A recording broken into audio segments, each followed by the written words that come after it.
20 लाख नौजवानों को नौकरी देगी कांग्रेस सरकार। पूर्व केंद्रीय मंत्री सलमान खुर्शीद। कांग्रेस की प्रतिज्ञा यात्रा सहारनपुर से चलकर बिजनौर होते हुए मुरादाबाद पहुंची, जहां मुरादाबाद के छजरेट थाना क्षेत्र में बड़ी संख्या में कांग्रेस के कार्यकर्ता शाम से ही प्रतिज्ञा यात्रा के इंतजार में जुटे हुए थे। ऐसे में जैसे ही कई घंटों के इंतजार के बाद कांग्रेस की यात्रा यहां पहुंची तो कांग्रेस के कार्यकर्ताओं का उत्साह देखने लायक था। कांग्रेस के कार्यकर्ता प्रियंका गांधी जिंदाबाद, कांग्रेस पार्टी जिंदाबाद के नारे लगाने लगे। वहीं कांग्रेस के वरिष्ठ नेता सलमान खुर्शीद ने सभी का अभिवादन स्वीकार करते हुए कांग्रेस की विधानसभा चुनाव में किए गए वह वादों को जनता के बीच माइक के जरिए सुनाया और कहा कि उत्तर प्रदेश का विकास अब कांग्रेस ही कर सकती है। वहीं मीडिया से बात करते हुए कांग्रेस के वरिष्ठ नेता एवं पूर्व केंद्रीय मंत्री सलमान खुर्शीद ने कहा कि कांग्रेस की राष्ट्रीय महासचिव एवं उत्तर प्रदेश की प्रभारी प्रियंका गांधी वाड्रा और हम सब बदलाव का प्रयास कर रहे हैं। इसके लिए महिलाओं को भागीदारी आवश्यक है। इसके लिए ही प्रियंका वाड्रा ने महिलाओं को 40% भागीदारी देने की बात कही है। ये भागीदारी सिर्फ राजनीति में नहीं बल्कि हमारी सरकार आने पर रोजगार देने में भी होगी। वहीं सलमान खुर्शीद ने कहा कि उनकी उत्तर प्रदेश में इतनी सीटें आने वाली हैं कि वे संभाल भी नहीं पाएंगे।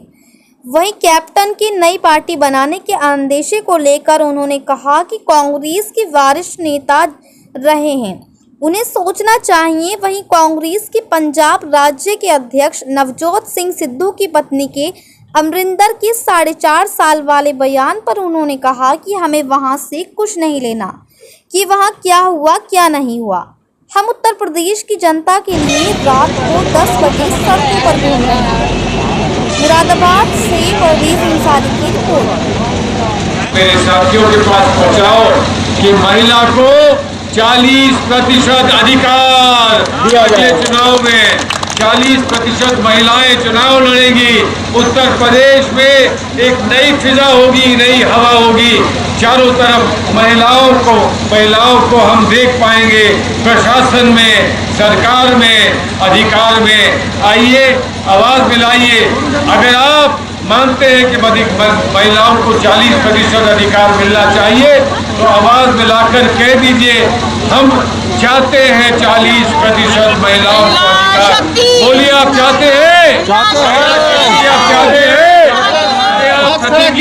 ने प्रतिज्ञाएं उत्तर प्रदेश के सामने रखी हैं और हमसे ये अपेक्षा की है कि हम पूरे उत्तर प्रदेश में भ्रमण करेंगे। भ्रमण करके उन प्रतिज्ञाओं को लोगों तक पहुंचाएंगे और लोगों का उत्साह देखेंगे उन प्रतिज्ञाओं के लिए। और मैं मानता हूं कि आप लोगों ने सब यहाँ उत्साह देखा है। जितनी उमंग इन प्रतिज्ञाओं के लिए देखने को मिली है, शायद हाल में किसी राजनीतिक मंच पर ये देखने को नहीं मिला होगा। ये प्रतिज्ञाएं जो अमूलचूल परिवर्तन इस प्रदेश में लाकर देंगी, उसमें सबसे मुख्य है 40% भागीदारी महिलाओं की आने वाले चुनाव में। उनको टिकटों के वितरण में 40% अधिकार भागीदारी उनको मिलेगी।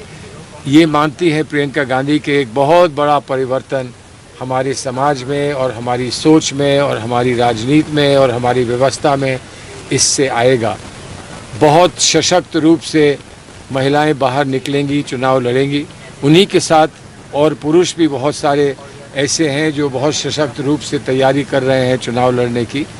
प्रतिज्ञाओं में ये भी है कि हम उन लोगों को जिनको राहत चाहिए बिजली के बिलों से, तो उनको हम बिल उनके आधे कर देंगे, हाफ कर देंगे। और जो कोरोना समय के बिल हैं उनको हम माफ़ करेंगे। हम ये भी तय करेंगे कि 25,000 रुपया हर उस घर में पहुँचे जहाँ पर किसी की मौत हुई है, किसी को हमने कोरोना में खोया है। और जो आज कोई बीमार होता है तो उसको 10 लाख रुपए तक का पूरा निःशुल्क इलाज होगा। वहीं पर हमारी बालिकाएं जो स्कूल जाती हैं, कॉलेज जाती हैं, उनको स्कूटीज़ मिलेंगी, उनको स्मार्टफोन्स मिलेंगे। और हम ये भी तय कर रहे हैं कि जहाँ तक कर्ज़े हैं वो माफ़ कर दिए जाएं, कर्ज़े माफ़ करें। और नौजवानों को रोज़गार दिया जाए। हम कम से कम 20 लाख नौजवानों को रोज़गार देंगे, जिसमें महिलाओं का अधिकार भी होगा, उनका भी हिस्सा होगा। किस हिसाब से सरकार में किसानों को ऊपर गाड़ी चलाएगी बीजेपी? देखिए, उस पर आपने देखा कि प्रियंका जी ने जाकर गिरफ्तारी भी दी और वो तैयार थी पूरे आंदोलन के लिए, और फिर हमारे दबाव की वजह से, उनके संघर्ष की वजह से राहुल गांधी जी भी आए, हमारे मुख्यमंत्री भी वहाँ पहुँचे, वहाँ पर गिरफ्तारियाँ हुई हैं। लेकिन हम ये मानते हैं कि अभी पार्लियामेंट में, विधानसभा में इस बात को और आगे बढ़ाया जाएगा, क्योंकि आज तक जो जिसके पुत्र हैं जिनको पकड़ा गया है, वो मंत्री आज तक बर्खास्त नहीं हुए हैं। उनसे ये नहीं कहा है कि आप जब तक होम मिनिस्टर रहेंगे तब तक इसमें निष्पक्ष जांच कैसे होगी। इसका ये संघर्ष हमारा चलेगा। लेकिन ये सिर्फ एक जगह का संघर्ष नहीं है। जो उत्तर प्रदेश में उत्पीड़न जगह जगह देखा है, जिस तरह से महिलाओं के साथ, दलितों के साथ यहाँ पर दुर्व्यवहार हो रहा है, उसका विरोध कभी हमने हाथरस में किया, कभी हमने बाराबंकी में किया, कभी हमने उसका विरोध आगरा में किया। उसका विरोध चलेगा, और इसीलिए महिलाओं को इतना सशक्त करना चाहती हैं प्रियंका गांधी जी कि महिलाओं को लड़ने की शक्ति मिल जाए। बीजेपी चाहे उस केस को चाहे अपने बेटों को लेकर दबाने का मोड में, सत्ता का दबाव, कहीं ना कहीं सरकार दबाव में। देखिए, वो तो आप जानते हैं दबाव में क्या, वो दबा रहे हैं। उनकी मानसिकता जो है वो स्पष्ट हो रही है। वो ये चाहते हैं कि किसी तरह से कोई भी खड़े होकर आवाज़ उठाता है तो उसको कुचल दें। अब ये ऐसा उदाहरण है कि इसे अब छुपाया नहीं जा सकता।